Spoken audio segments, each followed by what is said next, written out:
Her name was Grace, though she had spent most of her life feeling like she was anything but graceful or deserving of good things. At 20 years old, she was homeless, sleeping in subway stations, park benches, and occasionally church basements. Throughout New York City, her entire life had been defined by rejection, abandonment, and the constant search for a place where she genuinely belonged. She had never known her parents as caregivers or as people who wanted her. Both her mother and father were incarcerated when Grace was born, serving long sentences for serious crimes that had nothing to do with her, but everything to do with her dire circumstances and bleak future. Grace had been raised by her grandmother, initially, but her grandmother had died when Grace was only 5 years old. She still remembered holding her grandmother's hand in the hospital, remembered the coldness of that hand as the life left her body. After that traumatic loss, she had been shuffled between relatives who made it explicitly clear they did not want her in their homes. Her aunt had taken her in reluctantly, viewing her as a burden and an obligation rather than a child deserving of love and care.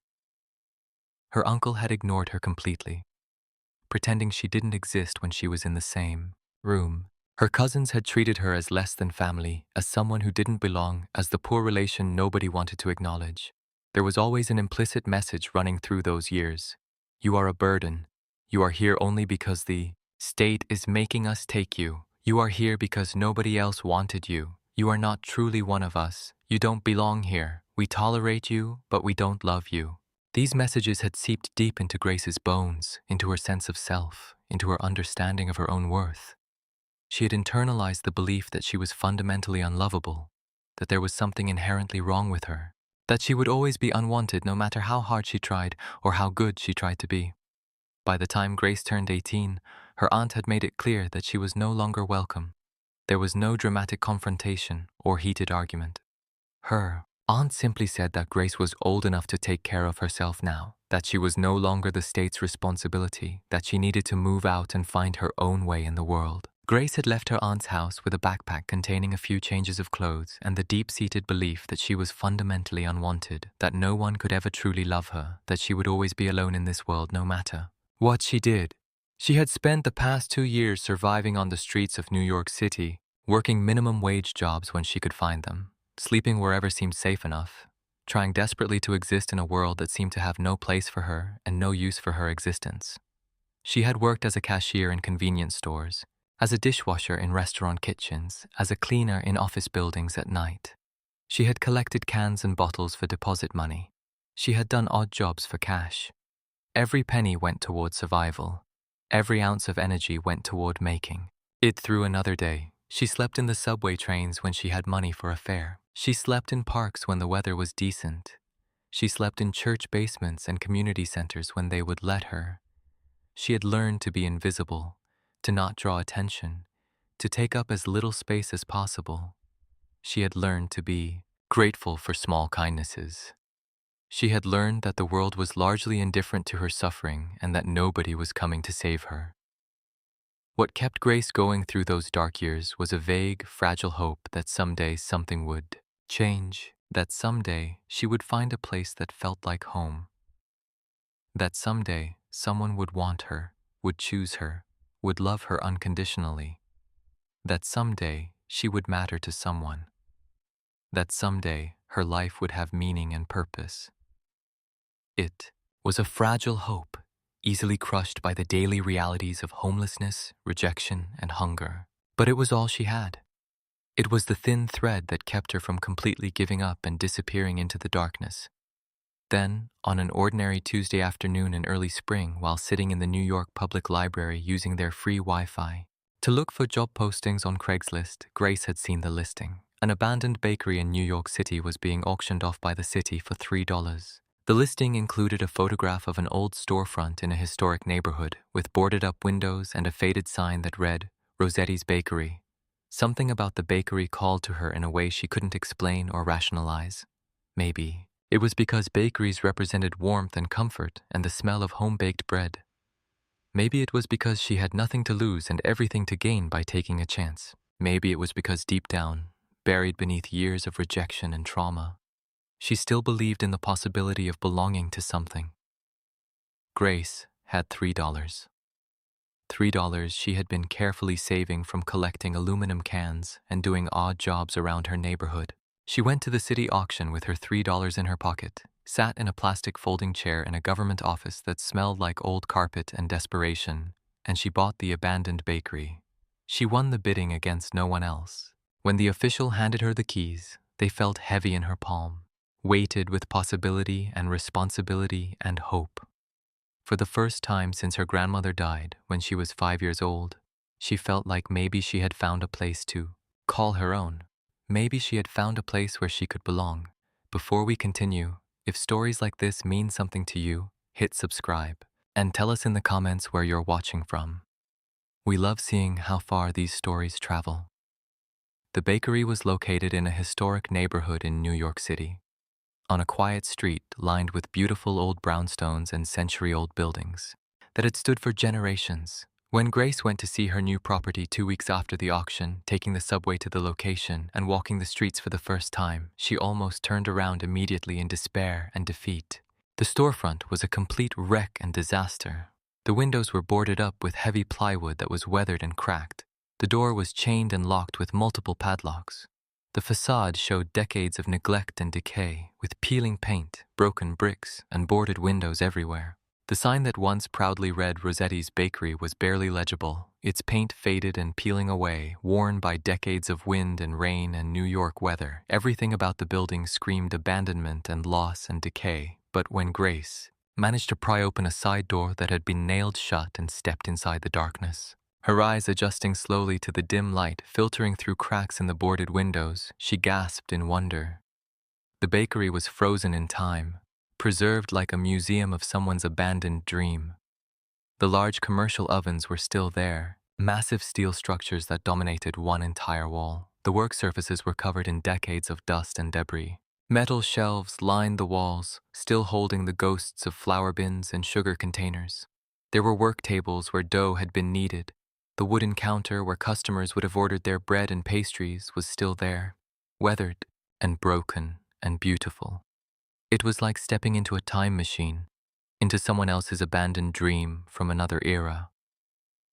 Grace walked through the bakery slowly and reverently, running her hands along the surfaces, imagining the hands that had worked here decades ago.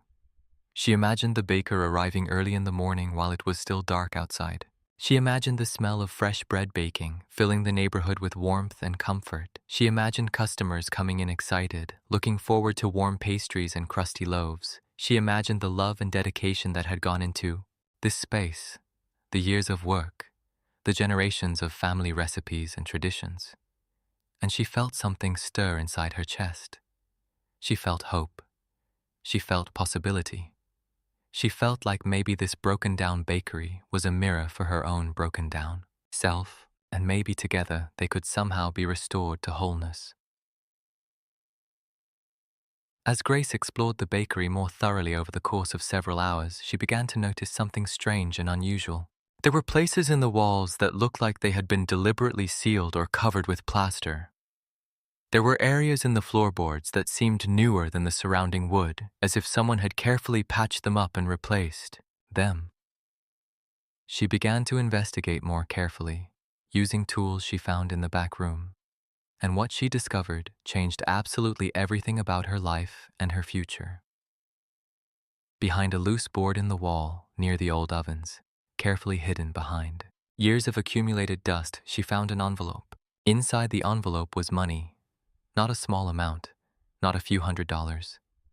Thousands of dollars in crisp bills, carefully counted and bound together.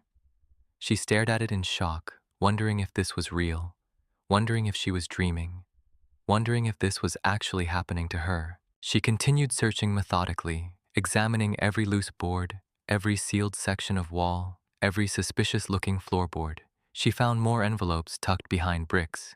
She found mason jars filled with carefully rolled cash. She found money hidden in the ovens themselves, wrapped carefully in cloth to protect it from heat damage. She found bills hidden in flour bins, in sugar containers, in old recipe boxes.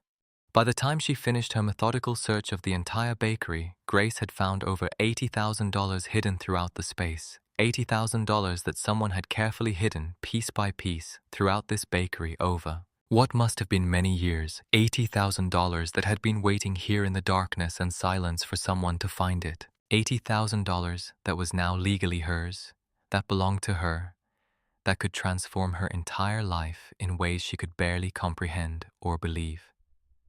Grace sat down on the dusty floor of the abandoned bakery, surrounded by money, surrounded by the evidence of someone else's hard work and sacrifice and careful planning, and she cried. She cried because she couldn't believe her incredible luck. She cried because finally, after years of struggle and rejection and pain, something genuinely good had happened to her. She cried because this money meant she could get proper housing. It meant she could eat regular meals.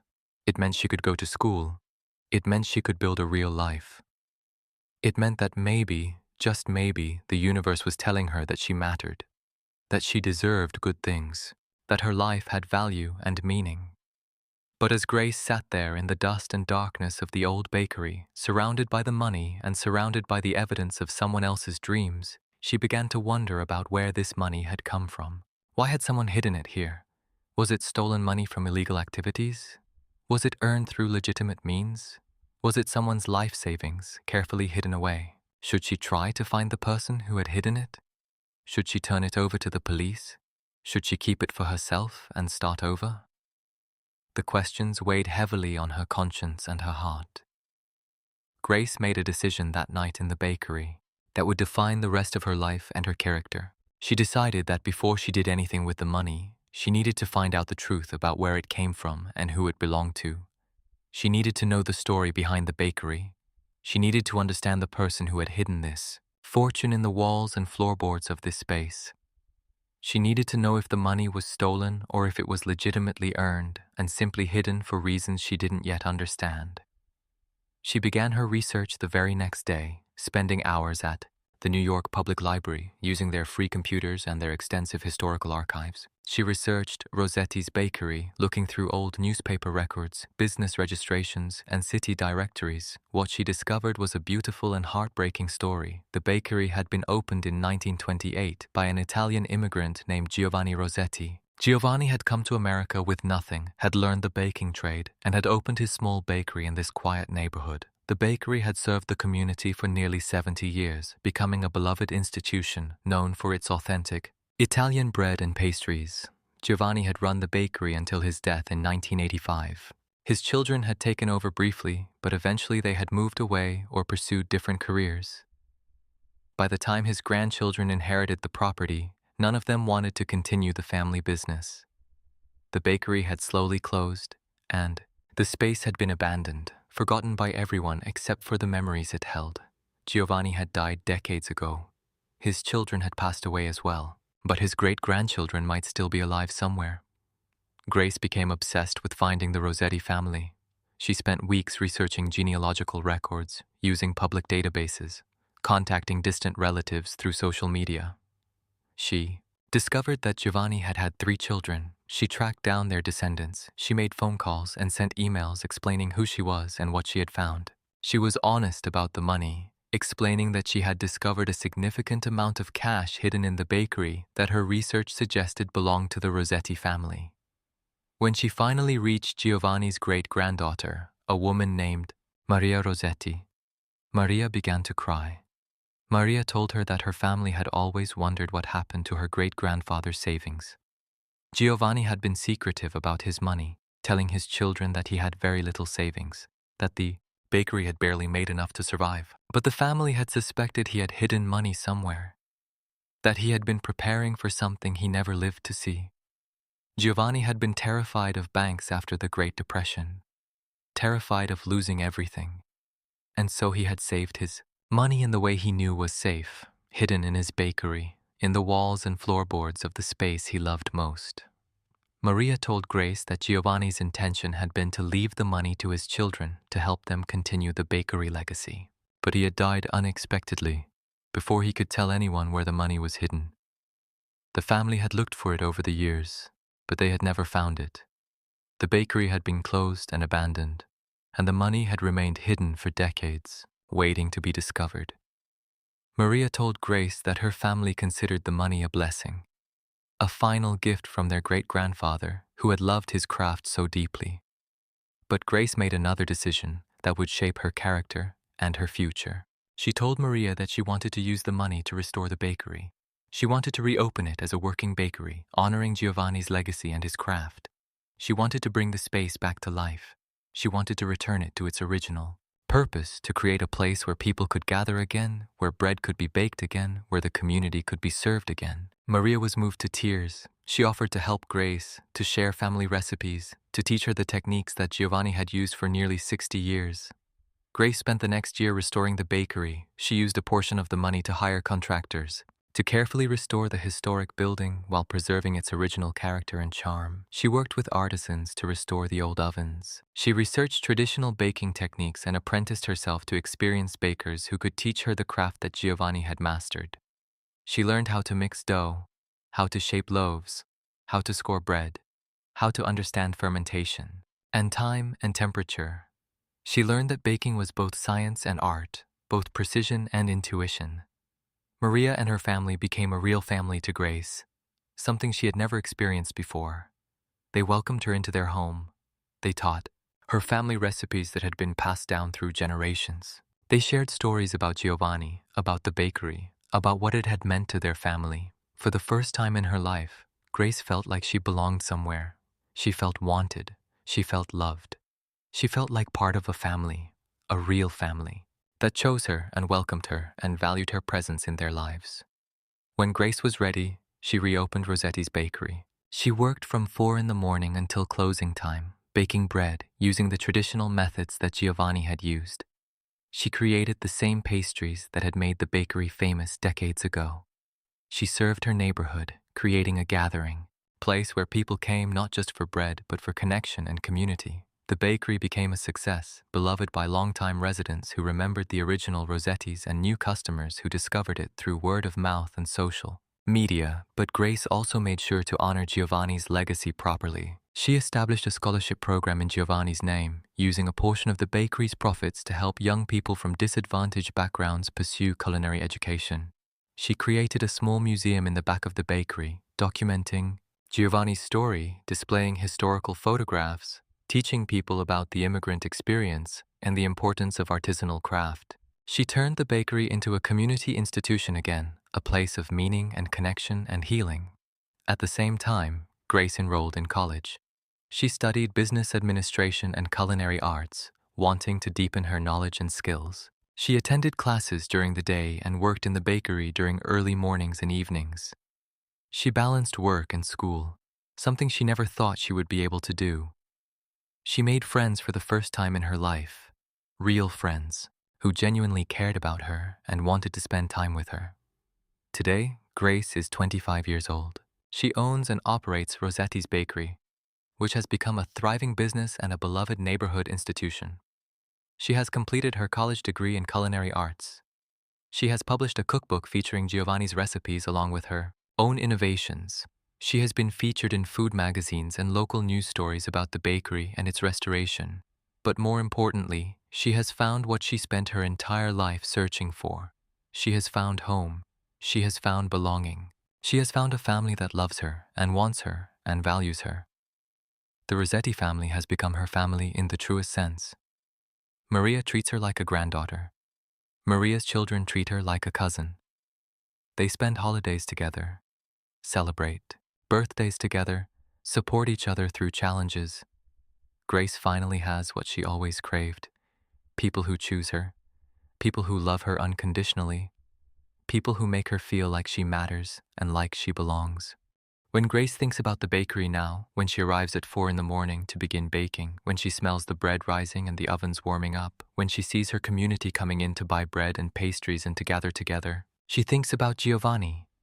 She thinks about the man who had the foresight to save his money carefully, who had hidden his fortune in the walls of his beloved bakery, who had left a legacy that spanned generations. She thinks about how that hidden money had not just changed her life, but had restored something precious to the entire community. Grace bought an abandoned bakery for $3 when she was homeless and broken and believed she was fundamentally unlovable. What she found inside was not just money, but a connection to a family legacy, a community that welcomed her, and a purpose that transformed her entire life. What she created is a thriving business that honors the past while building toward the future. What she discovered is that sometimes home is not a place you are born into, but a place you build with your own hands and heart. A place where you choose to belong and where others choose to have you belong with them. Every morning when Grace arrives at the bakery, when she smells the yeast and flour, when she feels the heat of the ovens, when she greets her regular customers by name, when she sees the faces of people who have made this bakery part of their daily lives, she is reminded of her journey. She is reminded that she was once homeless and unwanted, alone in a city of millions. She is reminded that a simple listing for a $3 property changed everything. She is reminded that sometimes the greatest treasures are not just financial, but our connections to family, to community, to purpose, to a sense of belonging that makes life worth living.